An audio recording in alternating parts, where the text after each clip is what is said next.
उत्तर प्रदेश में 1 मई से ही लगातार बारिश हो रही है। इस बारिश के चलते जहां जायद की फसल को फ़ायदा हो रहा है तो वहीं आम की फसल को नुकसान भी हुआ है।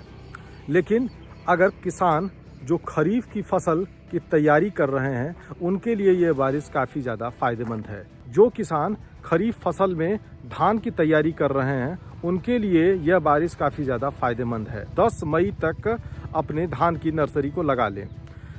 जितना जल्दी वो नर्सरी उनकी तैयार होगी उतनी ही जल्दी उनकी फसल की तैयारी भी पूरी हो जाएगी। और ऐसे में जल्दी फसल पूरी हो जाएगी तो निश्चित रूप से जो किसान का खेत है वो समय से खाली हो जाएगा और इसमें वो गेहूं के साथ साथ रबी में आलू और सब्जी की बुआई भी कर सकेगा और उसका पूरा फ़ायदा भी मिलेगा।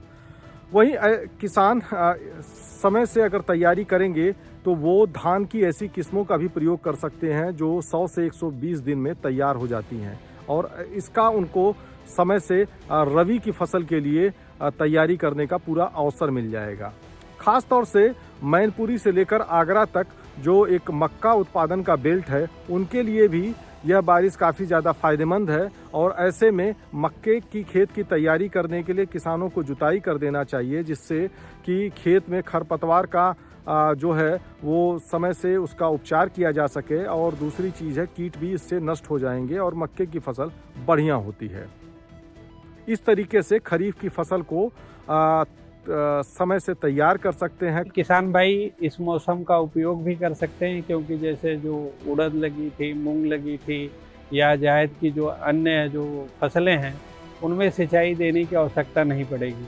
तो जो भी किसान भाई 1-2 दिन में सिंचाई करना चाहते हैं वह इंतज़ार कर लें तो कम से कम उनके जो पानी का खर्च है, जो सिंचाई का खर्च है वो बच जाएगा।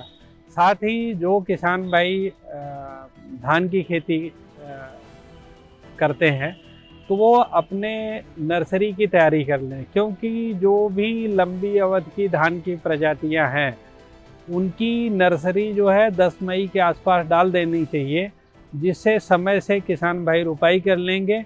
और अगर हम खरीफ में समय से रुपाई करते हैं तो हमारा खेत समय से खाली हो जाता है और उससे क्या है कि हम समय से गेहूं बो सकते हैं।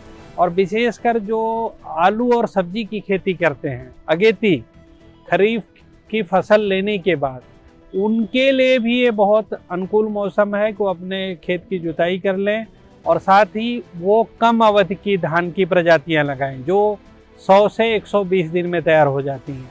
तो उससे क्या है कि आगामी उनको जो किसान भाई तोरिया लगाते हैं, सरसों लगाते हैं और साथ ही मटर की खेती करते हैं, सब्जी की खेती करते हैं, आलू की खेती करते हैं, उनके लिए फ़ायदेमंद होगा। और साथ ही चूँकि ये हमारा जो कानपुर से आगरा का क्षेत्रफल है यहाँ पे मक्के की खेती करते हैं तो वह भी किसान भाई अगर गर्मी में खेत की जुताई कर देंगे और उससे क्या होता है कि खरपतवार में कमी आती है, साथ ही कीड़े बीमारियों की संख्या में भी कमी आती है। धर्मेंद्र सिंह, किसान तक, लखनऊ। हमसे है दुनिया, हमें कुछ करके दिखाना है। मिट्टी मेरी, सेहत मेरी, खेती का नया जमाना है।